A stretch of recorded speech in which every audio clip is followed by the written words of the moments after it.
ఈ నెల 14న రేణిగుంట హైవే మర్రిగుంట కోడల్లో మాజీ ప్రధాని అటల్ బిహారీ వాజ్పేయి విగ్రహాన్ని ఆవిష్కరించనున్నారు. అటల్ బిహారీ వాజ్పేయి ఆశయ సాధన ప్రధాని మోడీతోనే సాధ్యమవుతుందన్న నానుడితో బీజేపీ సుపరిపాలన యాత్ర జిల్లాలో కొనసాగిస్తోంది. 14న విగ్రహావిష్కరణ కార్యక్రమానికి ప్రజలందరూ తరలి రావాలని పిలుపునిస్తూ బీజేపీ తిరుపతి సెంట్రల్ మండల సమావేశం మండల అధ్యక్షుడు దీపక్ యాదవ్ ఆధ్వర్యంలో గోడపత్రికలను ఆవిష్కరించారు. ఈ కార్యక్రమంలో బీజేపీ రాష్ట్ర మాజీ కార్యవర్గ సభ్యులు గుండాల గోపీనాథ్, బీజేపీ జిల్లా ఉపాధ్యక్షురాలు అనూష రామకృష్ణ, కార్యవర్గ సభ్యులు విజయ్ కుమార్, బీజేపీ సెంట్రల్ మండల ప్రధాన కార్యదర్శి కరుణాకర్ రెడ్డి, ఉపాధ్యక్షుడు తొండమనాడు సుబ్రహ్మణ్యం రెడ్డి, బీజేపీ నాయకులు మునికృష్ణయ్య, ఏవన్ మస్తాన్, హరి తదితరులు పాల్గొన్నారు.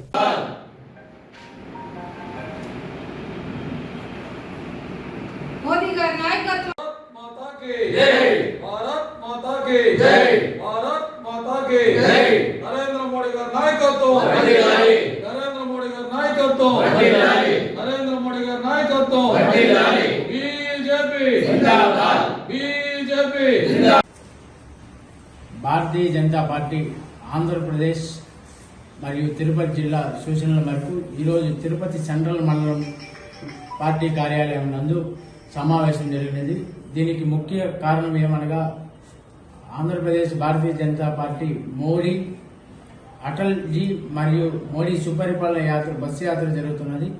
ఆ సందర్భంగా ఈ ఆదివారం 14వ తేదీన రేణిగుంట మండలంలోని మర్రిగుంట సర్కిల్ నందు అటల్ బిహారీ వాజ్పేయి గారి విగ్రహావిష్కరణ జరుగుతుంది.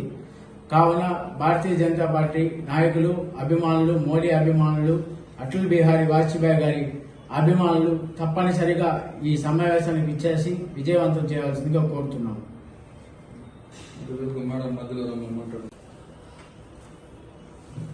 నేడు తిరుపతి జిల్లాలోని రేణిగుంట వద్ద ఉన్నటువంటి మర్రిగుంట సర్కిల్ వద్ద శ్రీ అటల్ బిహారీ వాజ్పేయి గారి విగ్రహ ఆవిష్కరణ ప్రిపరేషన్ మీటింగ్ అన్నది ప్రతి ఒక్క మండలంలో జరుగుతున్నది. అలాగే భారతీయ జనతా పార్టీ తిరుపతి సెంట్రల్ మండలంలో కూడా నేడు ఇక్కడ ఉన్నటువంటి మండలాధ్యక్షుడు దీపక్ యాదవ్ ఆధ్వర్యంలో ఇవాళ అద్భుతంగా జరిగింది. ఇందులో భాగంగా అందరూ తరలి రావాలని ఈ మోదీ గారి సుపరిపాలన యాత్రను వికసిత్ భారత్ వికసిత్ ఆంధ్రప్రదేశ్ యాత్రను దిగ్విజయం చేయాలని అందరినీ కోరుకుంటున్నాను.